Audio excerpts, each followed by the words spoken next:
Andrew Brown alongside Alex Evers for a very special edition of the Hong Kong Racing Show right here at beautiful Sha Tin as we gear up for the Turf World Championships on Sunday afternoon, Saturday night North American time, for absolutely stacked Group 1 races full of superstar horses from all around the world. And speaking of superstars, Alex, you have been photographing up an absolute storm here over the past week. How's your week been? It's been really good. It's been really fun. A lot of kayak rising. Got Romantic Warrior. Got the locals. Got the Japanese horses. It's going to be a good weekend. It's going to be a sensational Sunday. Is there one horse above all that stood out to you this week when you've been photographing them? Ooh. Romantic Warriors looked incredible. Like, he really looks the part, and he looks like he's gotten more confident, more full of himself after the Sudicanen, which you'd think would be difficult to go up from there. He's looked incredible. And the local Kaiying Rising, his track work with Zach Purton the other morning on Tuesday was incredible. It was one of the best dirt works I've seen in my life. So, well, we're going to talk about Romantic Warrior shortly as he looks for a third straight Hong Kong Cup, something that no one else has ever done before. But you mentioned Kaiying Rising. Let's get straight into the Hong Kong Sprint and check out the field, because Kaiying Rising is a horse that's been on everybody's lips this week at Sha Tin and around Hong Kong, and I think people are getting very excited about what they're going to see here on Sunday afternoon. He's got the number 1 saddle towel. We'll start from post position 11. That might be his only obstacle, though. He's won from outside draws before. The Alquoz Stakes winner, California Spangle, another flying the flag for the locals. Lugal, one of three from Japan, and a last out winner of the Sprinters Stakes over there, over the same 6 furlong distance as this race. Flying Ace replaces America's 2023 Breeders' Cup Turf Sprint winner No Balls, who was scratched on veterinary advice. Bit of a shame, that one. And we've got last month's Breeders' Cup Turf Sprint winner Starlast. And down the bottom, Helios Express, been in terrific form this campaign. But as we mentioned, all of the talk this week has been about Kaiying Rising. Just how good is he? Well, I caught up with his jockey, Zach Purton, and his trainer, David Hayes, during the week. He's humming. Yeah, he's going really, really well. He's come through his run in exceptional order. He's fresh, he's bouncing. He's ready to go back to the races, and he doesn't need to be any better than what he's been. He's just got to turn up in that same form, and that's all we need. After the Premier Bowl, you asked David Hayes, when do you want to break the record? And then you went and did it. But you did it so easy. How many more lengths could you have won by? It's hard to think a horse is going to go faster than what he's gone, right? A track record's a track record for a reason, but he just seems to be improving with every run. He's getting more confident within himself. His action's getting cleaner and more efficient. He's handling his races a lot better. So, you know, it's scary to think of where he might be. You know, can he run 106 one day? Well, maybe, but I'm not going to say he can and will. It's a very fast time, but no, it's a possibility.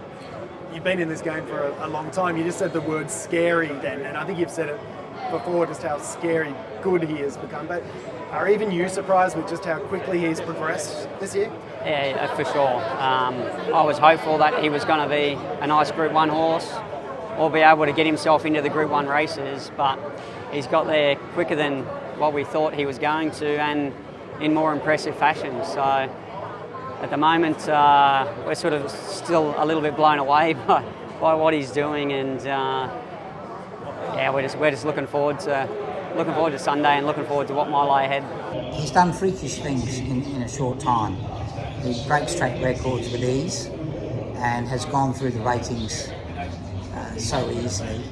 He's beaten Group 1 horses, but he's never run in the Group 1, so this is his test. But I think if it's not this weekend, he'll be a multiple Group 1 winner. He's a very good horse. Well, Alex, have you heard a more confident trainer and jockey combo heading into a Group 1 race here at Sha Tin, especially considering he still hasn't won a Group 1? Right? No, they're exuding confidence, and rightfully so. I mean, he's looked incredible. He's one of the fastest horses in the world, and he's always so well within himself. I think the barrier is flawless for him, keeps him out of trouble. It's going to be exciting to see what he does. Is he going to break the track record? That's going to be another question. Is he going to do that again? He did it last time, right? Breaking a 17-year-old track record set by Sacred Kingdom. Eased down, we should say, as well. So he could have probably smashed it by even more. I mentioned that the 2024 Breeders' Cup Turf Sprint winner Starlust, who won just a few weeks ago now in Del Mar, is also in the field, and I caught up with his trainer, Ralph Beckett. Ralph, just firstly, let's reflect on a few weeks back. How do you look back on the Breeders' Cup at Del Mar? Well, listen, it was a great day. I don't think it was a day that any of us were expecting, but he really showed up there, and let's hope he can do it again on Sunday. How's he been training since? Very well, very happy with him. He's very relaxed, enjoying his work. Looking forward to it. Post position 10? So that's tough, but we can't do anything about that. We'll have to cut a cloth to fit. Yeah, and I mean, a quick word on what you've seen of YING Rising, the opposition. He looked a monster there a fortnight ago, so he's going to be tough to beat, but we'll do our best. Well, does the Breeders' Cup Turf Sprint champion appear anywhere in your selections, Alex, or is it all about YING Rising? It's all about YING Rising and the locals. Maybe one from Japan's going to sneak in, but based on photographs only. So your top 3 selections? YING Rising looks to me unbeatable. I know it's horse racing, anything can happen, but he looks a standout. And then I'm going to go with Helios Express in the second spot. He's just improved every start, and he looks like he's doing really well. And then lastly, Tosin Macau. Okay. He's popped up in the photos, and generally there's one that always shows up in your camera, and hopefully he runs well second in the Sprinter Stakes. So those are the 3 that I like. How about you? We've got a very similar selections. Actually, in fact, the same exacta. So I also like YING Rising, of course. The talk of the town is that he's probably going to be about 1.1 or 1.2. So we're talking about a 10% or a 20% return on your investment. Hey, it's better than bank interest. But yeah, YING Rising, I think we're going to see something very special from him on Sunday afternoon. He's won 8 of his last 10, broke that track record we just spoke about. There's even been a few comparisons with the mighty Black Caviar, a very famous Australian horse. So we'll see what happens on Sunday. Helios Express been finishing off his races very nicely as well, behind YING Rising at his last couple. And I thought How Deep Is Your Love actually ran a pretty cheeky race last out as well. He was second, beat Helios Express home in the sprint, Jockey Club Sprint. So my tips 1, 12 and 13. Andie Biancone has also done the form. Let's see what she likes in the Hong Kong Sprint. The Hong Kong Sprint, one of the great ones I'm so looking forward to this weekend, and obviously I'm going to go with the hometown hero, YING Rising, fastest horse in the world. Really sad to see the scratch of American horse No Balls. I know he spiked the temperature earlier in the week, but regardless, I think YING Rising is coming into this race in the best form. He wins the local prep, and he's just an outstanding horse.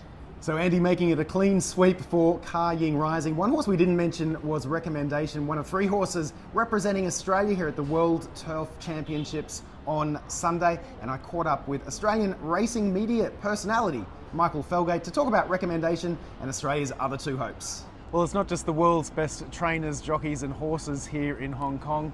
It's some of the world's best media personalities too. We've got Michael Felgate from Australia, 3 horses from Australia represented here at Sha Tin. Let's start with the sprint and Recommendation. Surely can't beat YING Rising, can he? No, I don't think even Kieran Ma, who for the first time in his career has a runner at the international meeting here in Hong Kong, which is quite amazing.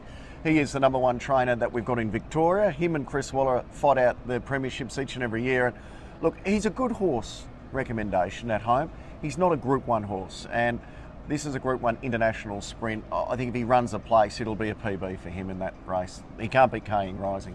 Okay, but maybe something for our exactas and trifectas. What about in the mile? Australia represented by Antino for trainer Tony Gollan.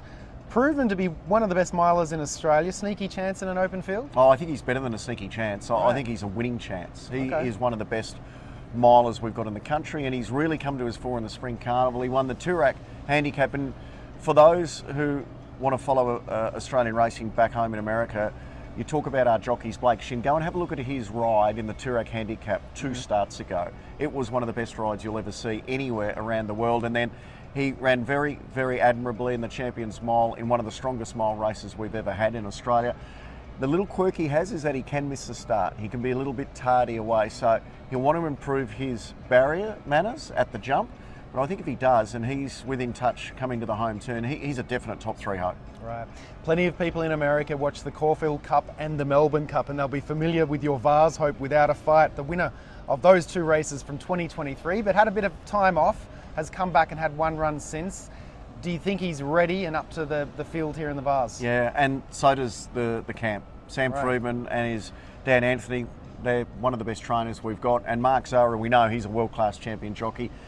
He had 12 months off after winning the Melbourne Cup. He had a tendon injury. It's been a long, slow, gradual build-up. His run over the Melbourne Cup Carnival, first up over 2,000 metres, was just outstanding.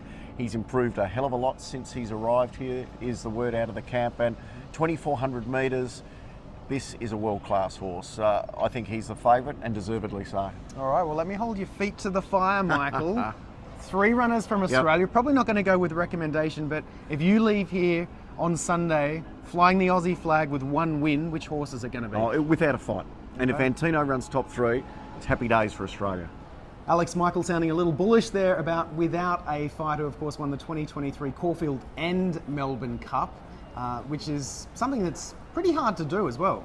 It's good for me because that's the horse that I like the most in the race. Oh, nice. Well, let's run through the field, and without a fight, we'll wear the number 1 Saddle Towel and number 3 Luxembourg we saw in the Breeders' Cup turf at Del Mar last month for trader Aidan O'Brien. This is his last race. Dubai Honour, number 4, back in Hong Kong for Great Britain.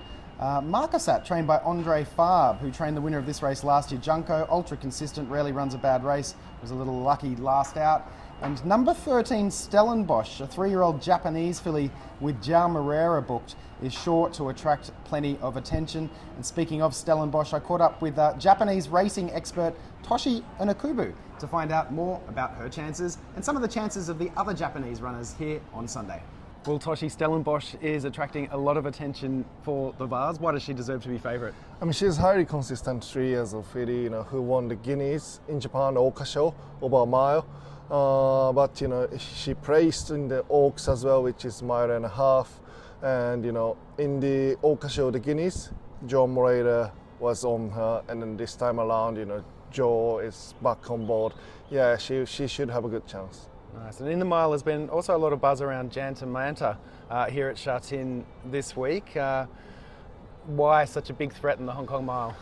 Well, he's top class 3 years old. Not only a miler, he stayed 10 fathom, but I think he's a different class. And even the trainer, I have a very good relationship with the trainer, and he said before the Group 1 in the May, he said our riders are really confident, and we trained quite a few Group 1 winners, but Janta Manta is a different class, so he can be a champion, that's all I'd say. Right. In the same race, Soul Rush. Now, there may be a little question mark over Soul Rush, but 4th in this race behind Golden 60 last year, and I loved the way that win in the Mile Championship in Japan last out. Yeah, exactly. And Soul Rush is very consistent as well. Never won the Group 1, but he eventually made it. 6 years old, but that kind of thing happens in Japan. The horses got enough time to grow up, and then when they got ready, they're like final product. And then he made it last time out over the mile semi-distance and mile championship, and that was career best performance, and it's actually very impressive. So if he got that level, he might be able to compete. Okay, and what can you tell us about Liberty Island and Tastiera in the Cup? I mean, Liberty Island last time out, that was disappointing, and even Dubai, she finished in 3rd in the SEMA Classic. That's disappointing result for her, to be honest. But when she has if she has that ability to compete against Equinox and finishing 2nd behind him, I mean, if it's her day, she should be able to. All right. And Tastiera, we should mention about that as well. So Tastiera, Derby winner, and there was Damian Ray, and Damian Ray is on board this time around again. And last time out, he finished in 2nd behind Dodius, who won Tenno Show and Japan Cup very impressively, easily. So yeah, he's one of the best horses in Japan. All right, I'm going to do what our mutual colleague Peter Thomas Fornatal always does to us and hold your feet to the fire. If Japan is going to walk away with 1 winner here on Sunday afternoon from Sha Tin, Toshi, who's that 1 winner going to be? Janta Manta. Right, Janta Manta. The buzz horse here at Sha Tin all week. Thanks to Toshi, and Thanks for joining us on the Hong Kong Racing Show. Thanks for having me, Andrew. Alex, are you with a Japanese runner in the Vase, or are you going elsewhere? I am going elsewhere, but I got the Japanese runner in there with me. I'm going without a fight on top of Stellenbosch and Joe Moreira, and if Joe Moreira wins, this place is going to be electric. Right. Above YING generation. The Hong Kong horses in these races tend to show up, might not be able to win it, but they might get into the money. I tell you what, there's so many Australians here that I think this place will pretty much erupt too without a fight. Yeah, as that's well. true. And so that horse had about a 12 months off, of course, after winning the Melbourne Cup, but came back with a really, as you just heard Michael say, great first up run in Melbourne, and looks to be going as good as ever. And if he can repeat that form from last year's Caulfield Cup and Melbourne Cup, he's going to be right in this. I am picking number 3, Luxembourg, just as Aidan O'Brien walks past us over there. Hopefully you can hear that. On top, Luxembourg having his last start here at Sha Tin. I think we're going to catch a bit of a price with him as well. He's sitting on a big race here as far as I'm concerned. Won a Group 1 at Yorkshire over the distance earlier on in this season. I thought his Breeders' Cup turf run was better than it looks. And of course, at his swan song with Ryan Moore aboard, I think he's ready to run a big race, and we might even get double-figure odds with any luck. Actually, Aidan, have you got a second? Just come in and join us. Good to see you, Aidan. How have all your horses travelled here, and how are they looking ahead of Sunday? Good, everything good. Pat's very happy with them all. Did a canter on the track again today, and to do another canter tomorrow. So far, so good. Now, we were just doing a preview for the Vase, and I happened to select Luxembourg on top, just as you were walking past then. Yes. I thought his Breeders' Cup run was better than it perhaps looked on paper. Yeah, I think you're right, absolutely. He had a very good run here in the Cup last year, and Ryan thought maybe we ran him in the wrong race, so he thought the Vase would have suited him better. So he's in good form, and hopefully now we'll see whether he was right or wrong. Did that win over the distance at Yorkshire earlier in the season give you the confidence then to step up to the 1.5 miles? Yeah, he has form over 1.5 miles, and he won the Coronation over 1.5 miles as well. So he definitely does get it, and gets it well usually. And out of all of your other hopes here, you've brought a good number of horses, as you always do. Who should the punters that are watching this preview be looking out for on Sunday? Yeah, no, I think Luxembourg is a very solid chance. Like you said, continuous in that race, could be a dark horse. Things haven't fell for him this year. 1.5 miles will suit him well, and he's in good form. Then the two fillies, Content and Wingspan, both in good form. Wingspan will be probably forward. Content will probably take her time. If it's a strongly run race, it'll definitely suit Content. It'll help her to settle, and she'll come home well. And Wingspan is a filly that's improving all the time. Got anything, Alex? No, other than I want this jacket. Okay, Alex, yeah. Important jacket. It's hard to get these jackets, right? Alex, yeah. They saw all the City of Troy ones at the Breeders' Cup a few weeks ago at Del Mar. I'll get one sent to you, Alex. Yeah, there we go. Okay. Aidan, thank you very much for joining pleasure. us. All the very best on a Saturday night, North American time. Pleasure. Thank you. Thank you so much for your time. Really appreciate it. Cheers. Cheers, Aidan. See you soon. Thanks, Aidan O'Brien there joining us just as we were previewing and giving our selections for the Hong Kong Vase. There's the rest of my selections on screen. Number 1, without a fight for me for the reasons aforementioned. I just think he's going really well, and any horse that can win a Caulfield and Melbourne Cup is going to be a threat over the 1.5 miles here in the Vase. And the horse that we also mentioned from Japan, Stellenbosch, for me in third, a big watch on the Japanese runner with, as Alex mentioned, Joe Moreira on board. And this place will get very, very, very, very rowdy if Joe manages to get a winner on Sunday afternoon after being such a great performer here over the years. All right, let's check in with Andie Biancone and see who she likes in the Hong Kong Vase. Javelotto has a nice Group 1 placing coming into the Hong Kong Vase, as well as 2 Group 2 victories. He's got his regular rider, Oisin Murphy, aboard, who is just an internationally renowned rider. He's a very strong rider, a great horseman, and I feel he really makes a difference on horses. So Javelotto is going to be my top selection in the Hong Kong Vase.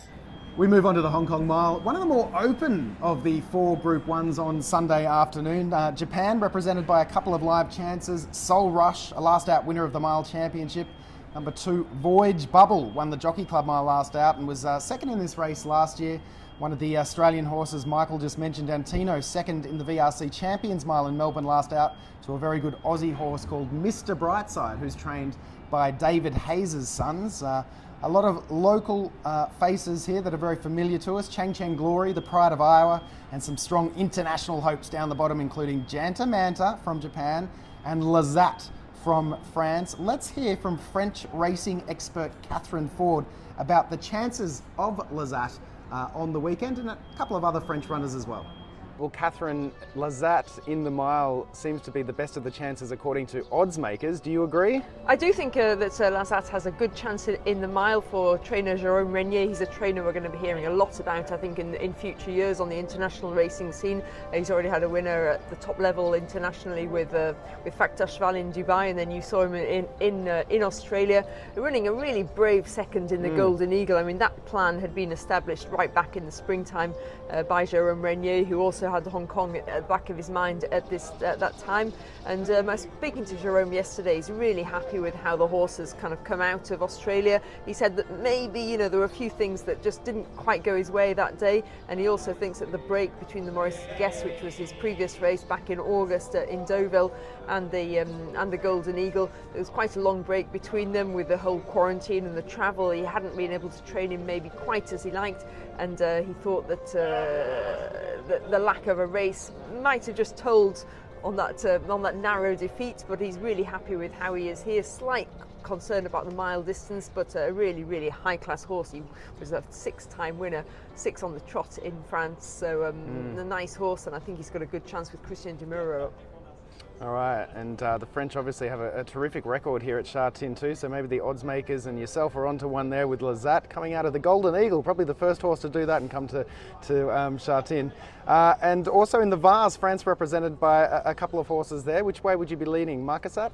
Well, France have 11 winners in the Vase kind of over the years, and they won it last year with Junko, trained by André Fabre. André Fabre brings in Marquesat for Godolphin colours this time. Michael Barcelona rides that one.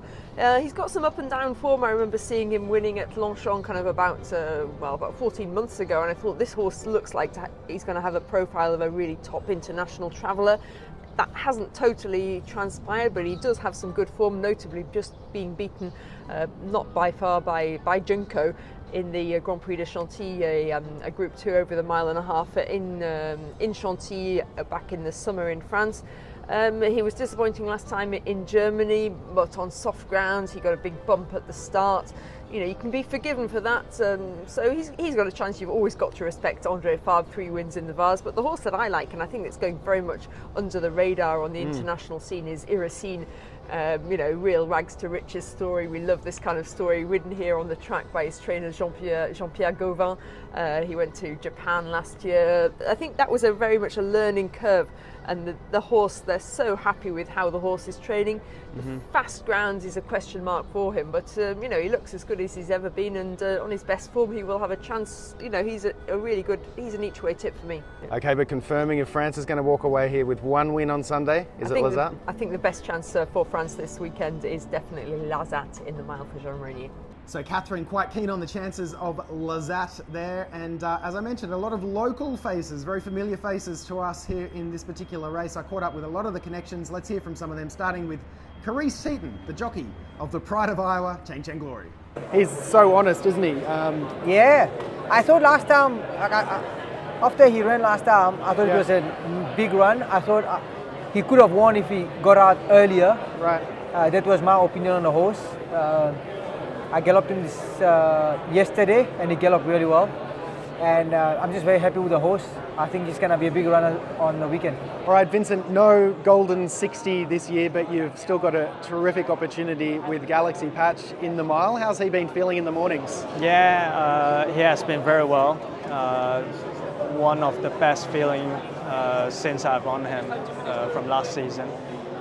Trial really well, and last race had bring his fitness up. Nice one. And you beat Voyage Bubble 2 starts back, and then he turned the tables on you last start. Were there any excuses? Yeah, definitely. The track was in favour of the backmarkers. That day, whole day was on speed, so the bias wasn't favour us for sure. Although I tried to keep in touch as early as possible from the 600. Don't want to be too far off, but even 3 wide with cover, or unluckily I was pushed out 4 wide at a corner, so it wasn't ideal at all. And that day nothing really come from 3 wide, so it's a bit difficult for us, but he still managed to run 3rd with a very good time, so it's still a good performance. Beauty eternal in the mile. Things tend to go quite well when you ride horses by the name of Beauty in the Hong Kong Mile. Yeah. I've had a bit of luck there. Yeah. In the mile races here in Hong Kong, Beauty Only, Beauty Eternal, and Beauty Generation. They're all great milers. But this guy, you know, I think he's just beating himself. He's not relaxing. His 2 runs this season, he's just gone way too hard, pulled himself into the ground and gassed himself. So he gets earplugs going in, a Norton bit going on. But he's got to start working with us. He can't win races, clearly, by doing what he's been doing. So I just need him to chill, that's all. Great to hear from some of the local jockeys and trainers with runners in the mile. Alex, your picks, who do you like?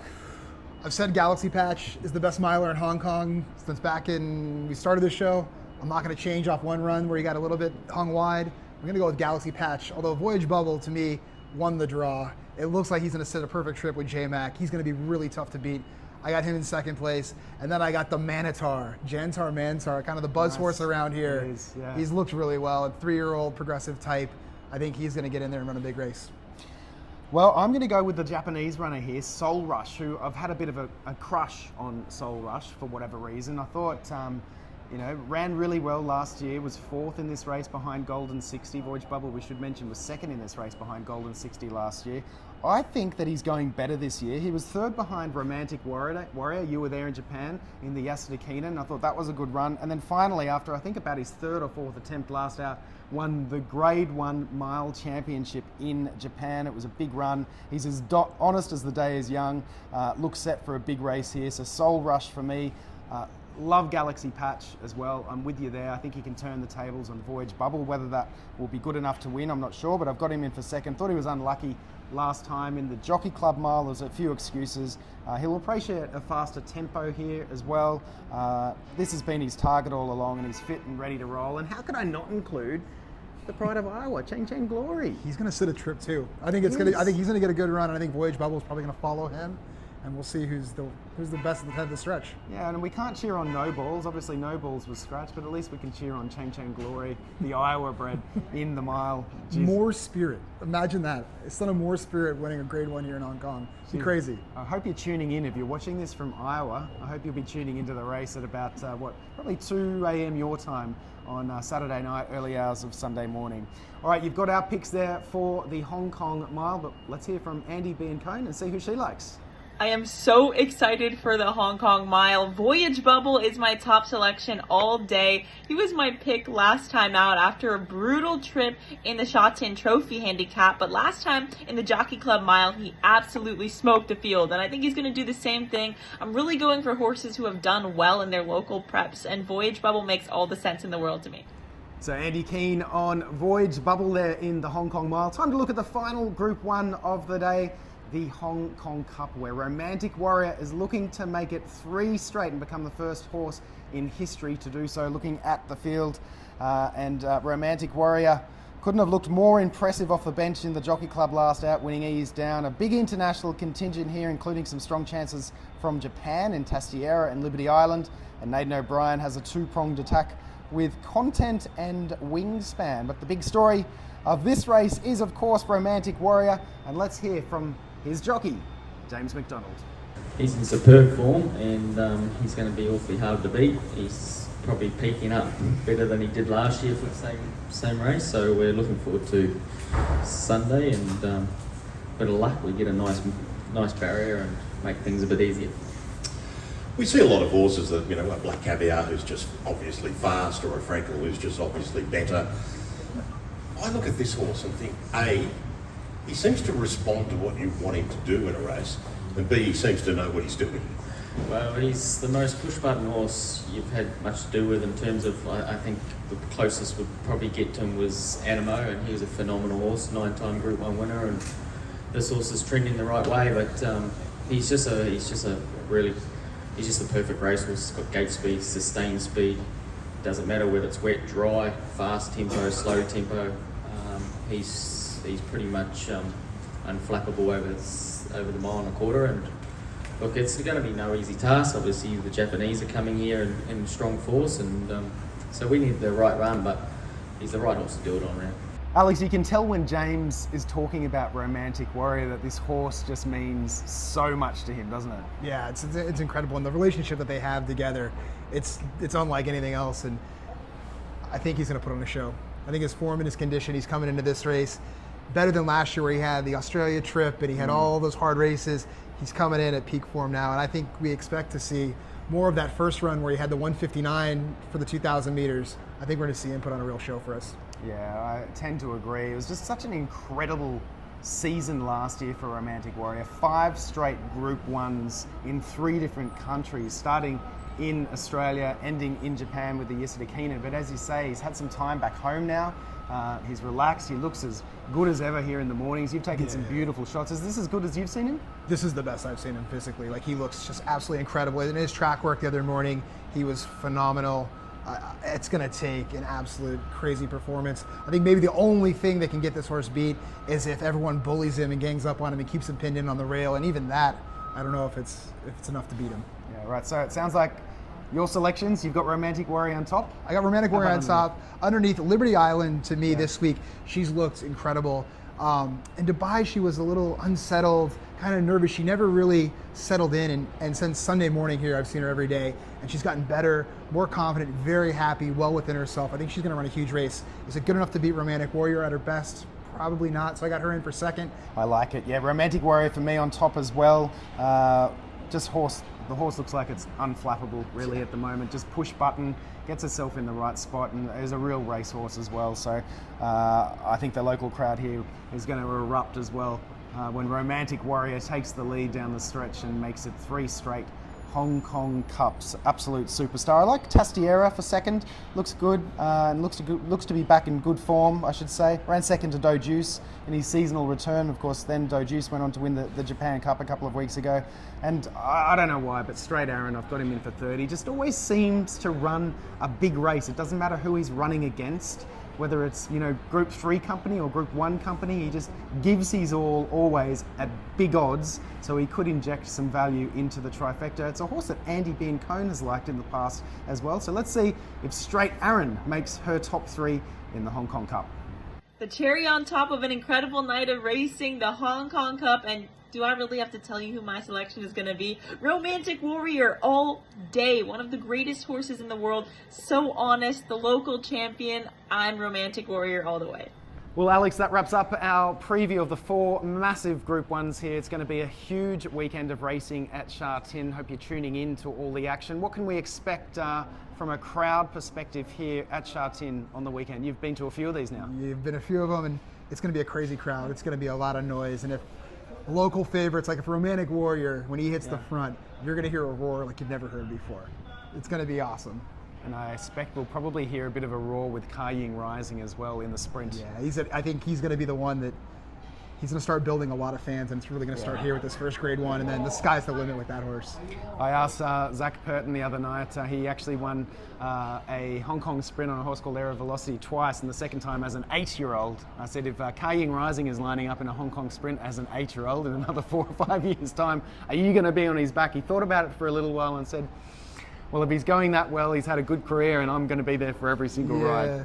Yeah, there was the rumor that he was going to leave Hong Kong and either retire or go back to Australia, and then this one pops up. How could you leave riding this thing? He's just an absolute star in the making. Yeah, thank you for your time, mate, and thank you for yours. Congrats on all the fantastic work this week. We've just been loving seeing all your photos on social media. That wraps up our preview. Keep following us on Hong Kong Racing North America on X. The handle is HK Racing US. Check out the Hong Kong Jockey Club website for all the latest news, free PPs, replays, analysis and more. And enjoy the weekend. It's just going to be a fantastic night of racing. Race 1 around sort of 8:30 p.m. Pacific, 11:30 p.m. Eastern. And then the Group 1s kick off in race 4 with the Hong Kong Vase. Cannot wait. Happy punting. Hope you find a few winners.